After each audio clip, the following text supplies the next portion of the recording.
What if we told you that experts have found a huge connection between the overuse of technology and teen anxiety? Are you concerned about the impact of excessive screen time on your teens' mental health and their development?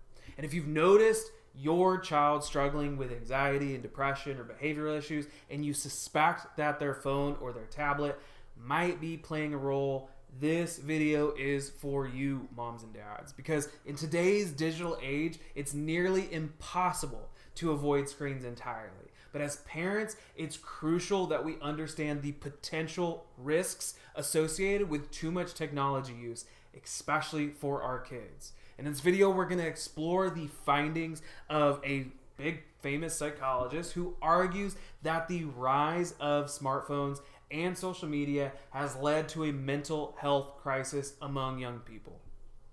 This video is for parents who want to make informed decisions about their child's technology use and protect their mental well-being in an increasingly digital world.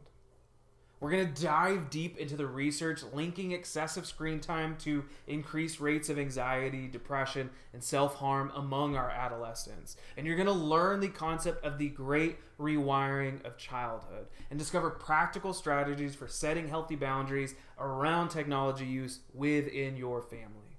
The absolute numbers are alarming. A study found that teens who spent more than 3 hours per day on social media were more likely to report high levels of depressive symptoms compared to those who spent less than 30 minutes a day.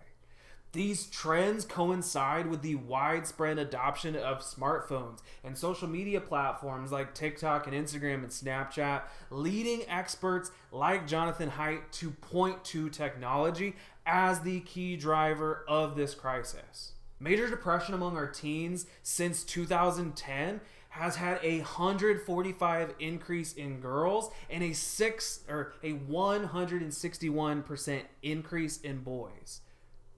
Mental illness among college students since 2010 has increased in anxiety 134%, 106% in depression.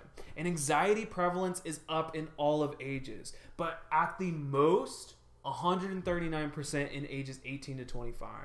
A 2023 study, the American college students found that 37% reported feeling anxious always or most of the time. 31% of these college students reported anxiety or anxious feelings half the time. So only 1/3 of college students said that they feel anxiety half the time or never.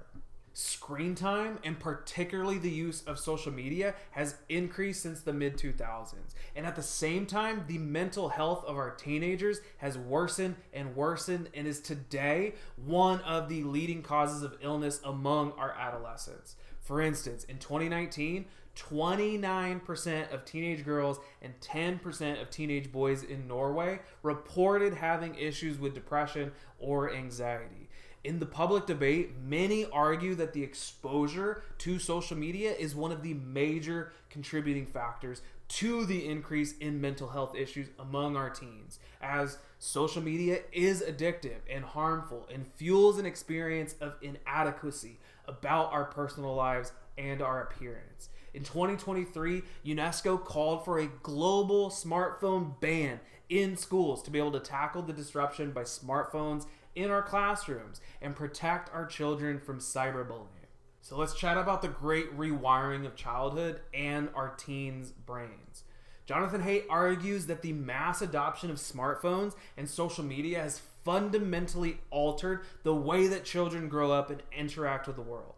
The evidence is really clear that since 2010, 2012, even before COVID, the rates of mental health issues and anxiety have absolutely exploded and are directly tied to teens and young adults being literally tied to their phones and social media 24/7, 365. The issue is that it's a two-part problem because excessive screen time pulls children away from in-person socializing and real-world experiences that are crucial for healthy development.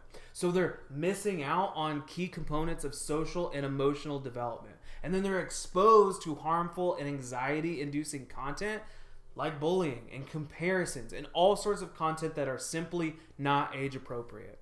Girls are more likely to face self-esteem issues related to social media, while boys are at a higher risk of gaming and porn addictions.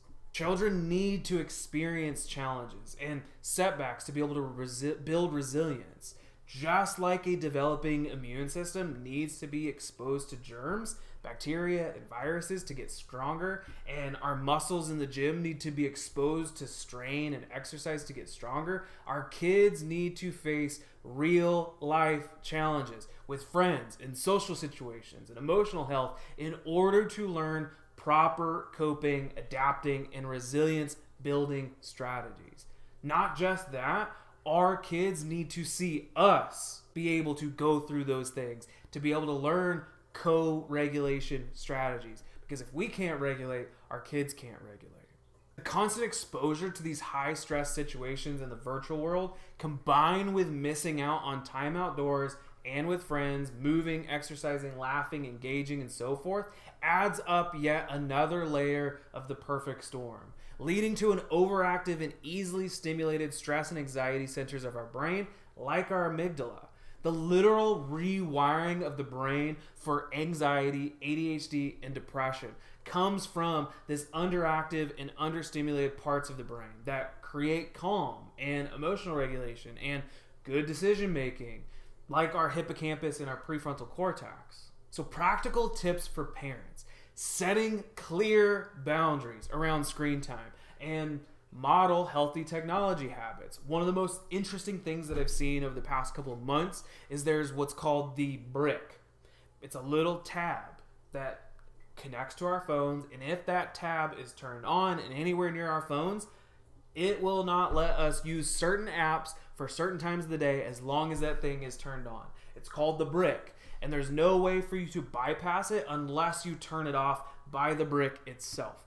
Massive. It's made a big game changer for a lot of families that I see within the office. But when we're talking about the boundaries around our phones, sure, we can use the brick. It's an amazing technology. But one of the biggest examples is that not allowing a phone usage until the age of 14. No social media until 16. And even then, the limits of tons of phone-free screen time structure, and then encourage in-person social and offline activities. Another big one is monitoring our child's online activity and using parental controls when necessary. One of the most common and one of the most difficult ones is we have to foster open communication about the challenges of navigating the digital world. Our kids need to know what's out there, because if we don't teach them and we don't share with them in a loving, kinding, fostering way, it creates a stigma or a taboo type thought process or curiosity around what it is that there's out there. And so if our kids don't know what's there, they're going to find it. And without us guiding them through that, they're more likely to partake it in a less than desirable way. As parents, we have the power to shape our children's relationship with technology and protect their mental health well-being. By setting healthy boundaries, encouraging real-world experiences, and staying engaged in our child's lives, both online and off, we can help them navigate the challenges of growing up within our digital age. Most importantly, if you feel that your child or your teen's anxiety and their tech addiction has gone past the point of no return, and you can tell that their nervous system is entirely overwhelmed, overstimulated, and stuck on this sympathetic fight or flight anxiety mode all of the time, and you'd like to learn more about drug-free care options that could help hit the reset button on your child's brain and their nervous system, send us a DM, check out our website, learn more about neurologically focused chiropractic care and how it's helped countless teens get out of this sympathetic anxiety storm and back to a more calm and relaxed, regulated life.